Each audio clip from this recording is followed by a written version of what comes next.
Just after Christmas last year, 132 kids in California got the measles by either visiting Disneyland or being exposed to someone who'd been there. The virus then hopped the Canadian border, infecting more than 100 children in Quebec. One of the tragic things about this outbreak is that measles, which can be fatal to a child with a weakened immune system, is one of the most easily preventable diseases in the world. An effective vaccine against it has been available for more than half a century, but many of the kids involved in the Disneyland outbreak had not been vaccinated because their parents were afraid of something allegedly even worse: autism. But wait, wasn't the paper that sparked the controversy about autism and vaccines debunked, retracted, and branded a deliberate fraud by the British Medical Journal? Don't most science-savvy people know that the theory that vaccines cause autism is BS? I think most of you do. But millions of parents worldwide continue to fear that vaccines put their kids at risk for autism. Why? Here's why. This is a graph of autism prevalence estimates rising over time. For most of the 20th century, autism was considered an incredibly rare condition. The few psychologists and pediatricians who'd even heard of it figured that they would get through their entire careers without seeing a single case. For decades, the prevalence estimates remained stable at just 3 or 4 children in 10,000. But then in the 1990s, the numbers started to skyrocket. Fundraising organizations like Autism Speaks routinely referred to autism as an epidemic, as if you could catch it from another kid at Disneyland. So what's going on? If it isn't vaccines, what is it?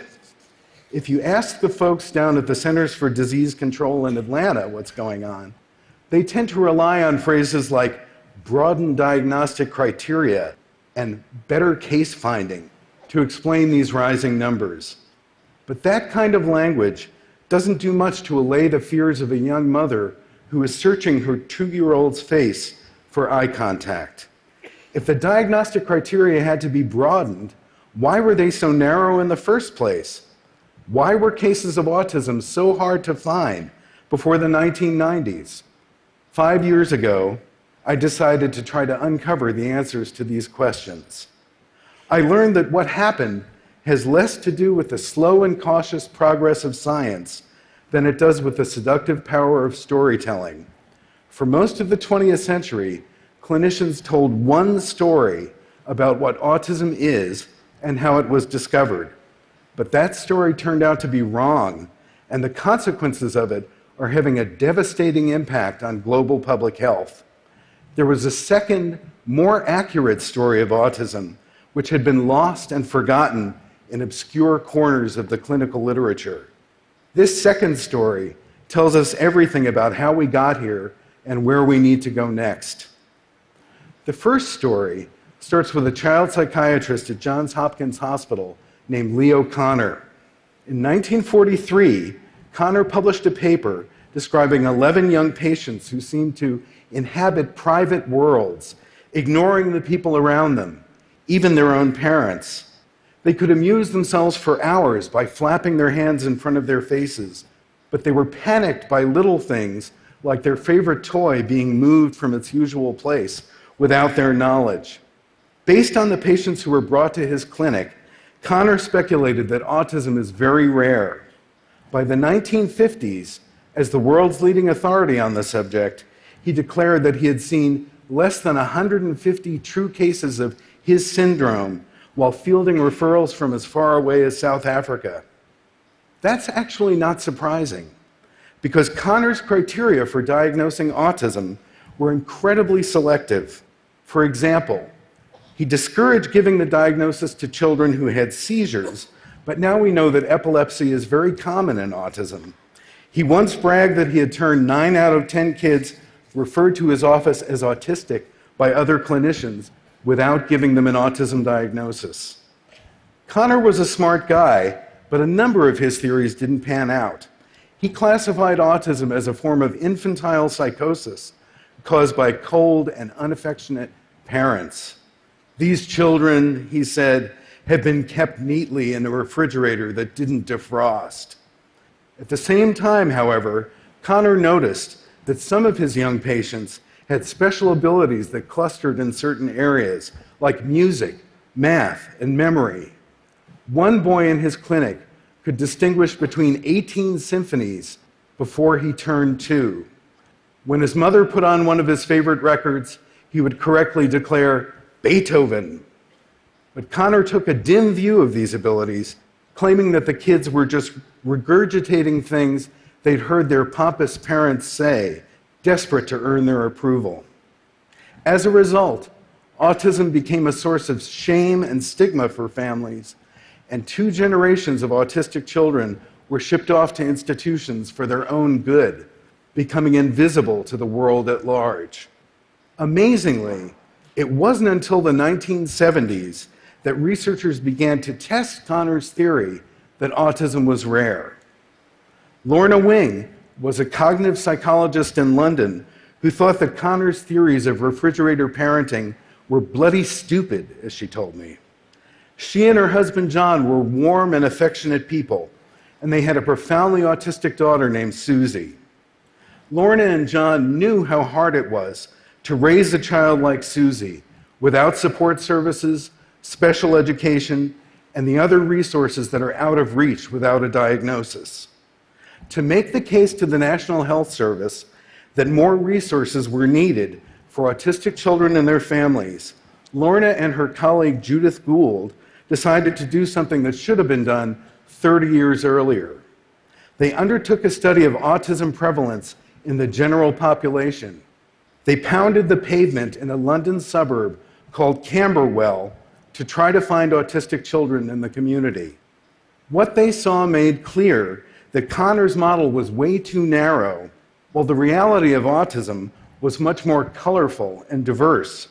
Some kids couldn't talk at all, while others waxed on at length about their fascination with astrophysics, dinosaurs, or the genealogy of royalty. In other words, these children didn't fit into nice, neat boxes, as Judith put it, and they saw lots of them, way more than Connor's monolithic model would have predicted.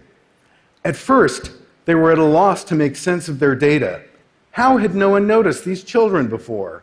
But then Lorna came upon a reference to a paper that had been published in German in 1944, the year after Connor's paper, and then forgotten, buried with the ashes of a terrible time that no one wanted to remember or think about. Connor knew about this competing paper, but scrupulously avoided mentioning it in his own work. It had never even been translated into English, but luckily, Lorna's husband spoke German, and he translated it for her. The paper offered an alternate story of autism. Its author was a man named Hans Asperger, who ran a combination clinic and residential school in Vienna in the 1930s. Asperger's ideas about teaching children with learning differences were progressive even by contemporary standards. Mornings at his clinic began with exercise classes set to music, and the children put on plays on Sunday afternoons. Instead of blaming parents for causing autism, Asperger framed it as a lifelong polygenetic disability that requires compassionate forms of support and accommodations over the course of one's whole life. Rather than treating the kids in his clinic like patients, Asperger called them his little professors and enlisted their help in developing methods of education that were particularly suited to them. Crucially, Asperger viewed autism as a diverse continuum that spans an astonishing range of giftedness and disability. He believed that autism and autistic traits are common and always have been, seeing aspects of this continuum in familiar archetypes from pop culture, like the socially awkward scientist and the absent-minded professor. He went so far as to say, "It seems that for success in science and art, a dash of autism is essential." Lorna and Judith realized that Connor had been as wrong about autism being rare as he had been about parents causing it. Over the next several years, they quietly worked with the American Psychiatric Association to broaden the criteria for diagnosis to reflect the diversity of what they called the autism spectrum. In the late 80s and early 1990s, their changes went into effect, swapping out Connor's narrow model for Asperger's broad and inclusive one. These changes weren't happening in a vacuum. By coincidence, as Lorna and Judith worked behind the scenes to reform the criteria, people all over the world were seeing an autistic adult for the first time. Before Rain Man came out in 1988, only a tiny ingrown circle of experts knew what autism looked like. But after Dustin Hoffman's unforgettable performance as Raymond Babbitt earned Rain Man 4 Academy Awards, pediatricians, psychologists, teachers, and parents all over the world knew what autism looked like. Coincidentally, at the same time, the first easy-to-use clinical tests for diagnosing autism were introduced. You no longer had to have a connection to that tiny circle of experts to get your child evaluated. The combination of Rain Man, the changes to the criteria, and the introduction of these tests created a network effect, a perfect storm of autism awareness. The number of diagnoses started to soar, just as Lorna and Judith predicted, indeed hoped that it would, enabling autistic people and their families to finally get the support and services they deserved. Then Andrew Wakefield came along to blame the spike in diagnoses on vaccines, a simple, powerful, and seductively believable story that was as wrong as Connor's theory that autism was rare. If the CDC's current estimate that 1 in 68 kids in America are on the spectrum is correct, autistics are one of the largest minority groups in the world. In recent years, autistic people have come together on the internet to reject the notion that they are puzzles to be solved by the next medical breakthrough, coining the term neurodiversity to celebrate the varieties of human cognition. One way to understand neurodiversity is to think in terms of human operating systems. Just because a PC is not running Windows doesn't mean that it's broken. By autistic standards, the normal human brain is easily distractible, obsessively social, and suffers from a deficit of attention to detail. To be sure, autistic people have a hard time living in a world not built for them. 80 years later, we're still catching up to Asperger, who believe that the cure for the most disabling aspects of autism is to be found in understanding teachers, accommodating employers, supportive communities, and parents who have faith in their children's potential.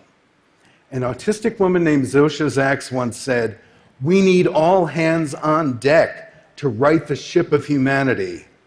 As we sail into an uncertain future, we need every form of human intelligence on the planet working together to tackle the challenges that we face as a society. We can't afford to waste a brain." Thank you.